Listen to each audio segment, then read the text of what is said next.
This video is made possible by the free-to-play action game Crossout. Check out the game through the link in the description below and you can start with 3 extra weapons or a vehicle cabin just for registering.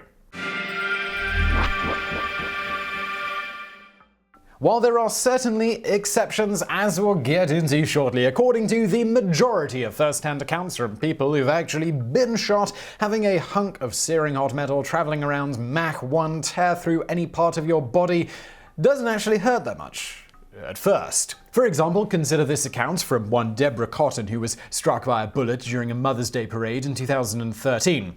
When the bullet hit me, surprisingly, it didn't hurt at all. Not one bit, which shocked me. I remember thinking, that felt like someone just chucked a small pebble at me. In Deborah's case, the bullet hit her in the side around her hip and traveled up, finally stopping around her ribcage on her left side. She went on to have 36 surgeries, losing her colon, gallbladder, 1 kidney, part of her pancreas, 2/3 of her stomach, and the duodenum. Turns out that the initial bit of small intestine directly connected to the stomach. The more you know. Interestingly, despite the severe damage to her body, which nearly cost her her life later at the hospital, she states, "After about 90 seconds passed, I realized, I may not be dying after all. I wonder if, God forbid, am I paralyzed?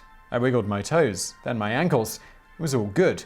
So I wasn't dying, I wasn't paralyzed. There still was no sharp or shooting pain, nothing like what you think you'll feel when a metal object rips through your body, but I was later told that the 9mm used in the shooting accounted for the lack of initial pain. The bullets were the kinds that stay intact rather than the kinds that explode into flesh-tearing shrapnel." If you suspect that Deborah Cotton might just be a bit of a badass to shrug off having her insides eviscerated, consider this account from one Ryan Jarsey, a guy who was attempting to dial 911 to report that he'd been robbed, only to have his shotgun slip from his hand as he was dialing the number. When he reflexively went to grab it, he accidentally pulled the trigger, shooting himself in the leg, more or less making it look like, to quote him, a pile of Alpo dog food smushed up against what used to be just below my knee.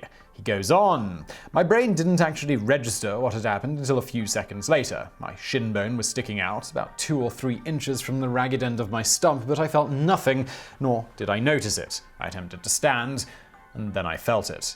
I yelped in pain, fell flat on my face, and made the foolish decision to try standing up once more. The entire weight of my body was now on that bone, and that bone, weakened by 96 tiny lead pellets traveling at twice the speed of sound, didn't hold up very long. It snapped like a piece of blood-soaked chalk, jamming the shards into my newly opened calf muscle and feeling, let's go with uncomfortable." Incidentally, to add insult to life-threatening injury, Mr. Jarsey notes that all of this occurred a mere 12 hours after he had been removed from his parents' health insurance coverage and he had not yet gotten any of his own, with the whole thing, including amputation of his leg, costing him a little over $60,000.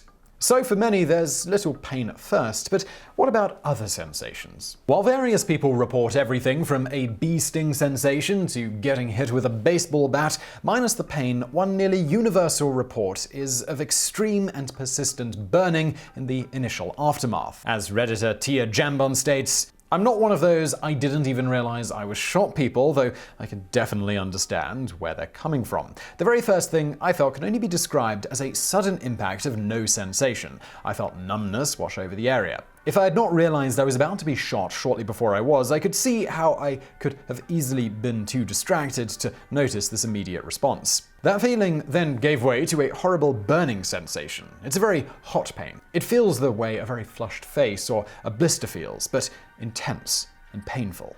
Going back to Deborah Cotton, she corroborated this, saying, "As I continued to take inventory of my body and soul, that burning sensation in my stomach where the bullet traveled began to take over my focus." Yet another account relates, "It's a bit of a burning sensation, mainly. Best way I can describe it is that it feels like being continuously poked, as if someone is holding multiple sharp pricks to you and pushing in, but not stabbing." From there, similarities in accounts of what it's like to be shot vary much more significantly depending on the location of the injury. For some, pain comes quite quickly after the initial shock wears off, sometimes extremely quickly.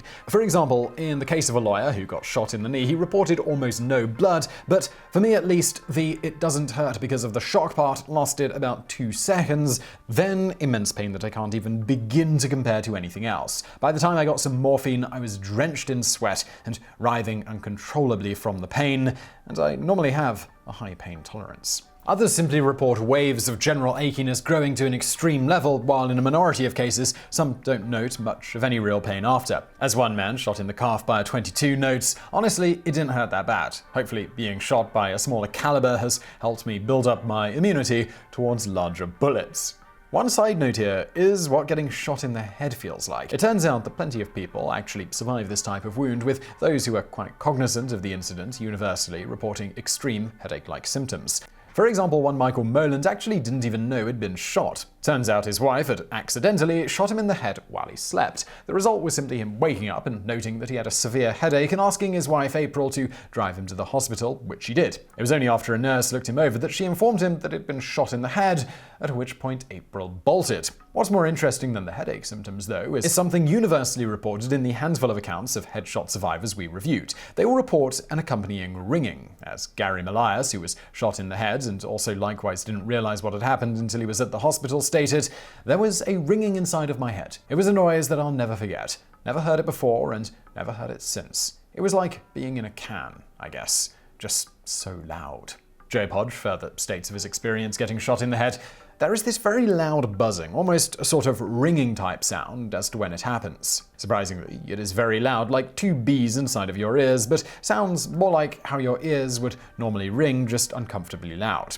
The initial ping, as I call it, can be heard before the ringing commences, like someone hitting metal on metal, but it's high-pitched. After that, very loud and scary ringing commences, but no pain is registered at that moment." As for the long-term aftermath of getting shot in general, this varies considerably, again based on the extent and location of the damage, though victims often reported the recovery in rehab is worse than the initial pain of getting shot. Going back to the case of the aforementioned lawyer shot in the knee, he states, "What the movies seem to miss most, though, is the long-term recovery. It was months of continuous pain afterward. Oxy barely took the edge off."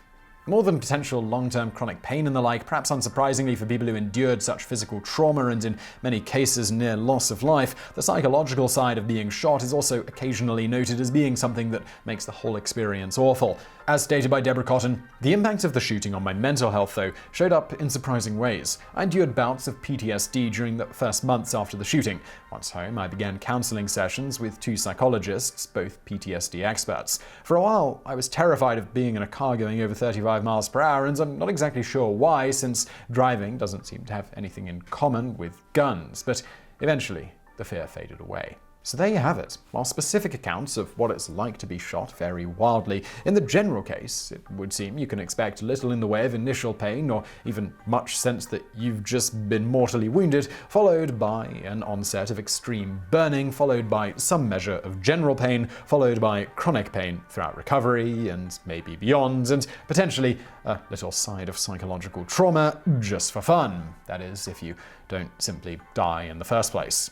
Good times. So look, getting shot isn't fun. We just learned that at length. So let's keep the violence in video games, shall we? And that's where today's sponsor comes in. Silky smooth as always.